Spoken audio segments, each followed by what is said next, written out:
ተናሉ ወድጄ ነው እንዴ ነስቆ ቡክ ማስከፍተው የእንጀራ ነገር ሆኖብኝ እንጂ በዚህ ምሬት ከቀጠልክ አንድ ቀን በሥራ ቦታ በመታረገው ከረባት ራስን አንቀ መግደል አይቀርም። ከዛ በፊት ሐሳብን ቀይረ ከኔ ጋር መስራት ከፈለክ ደውልልኝ ሰላምዋል ብሎ ተነስቶ ሄደ።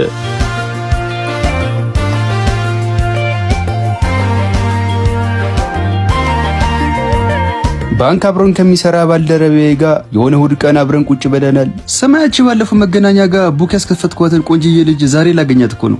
በቀን ውስጥ እኮ በጣም ብዙ ቆንጅዬ ሴቶችን ቡክስ እናስከፍት ነው የምንውለው። የትኛዋ ናት? ያቺ ናታ። እንደውም ስትስቅ በጣም ታምራለች አልኩ። እንደውም ስትስቅ ጥርሷ ነጭ ከመሆኑ የተነሳ ሀጫ በረዶ ይመስላል ያልከኝ አስታወስኳት።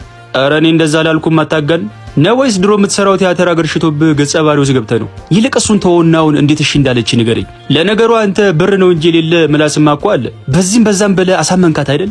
በአካውን ገና እሷ ጋር ለመሄድ የታክሲ ግፊያውን ሳስብ ምርር እያለኝ ነው። ላብላ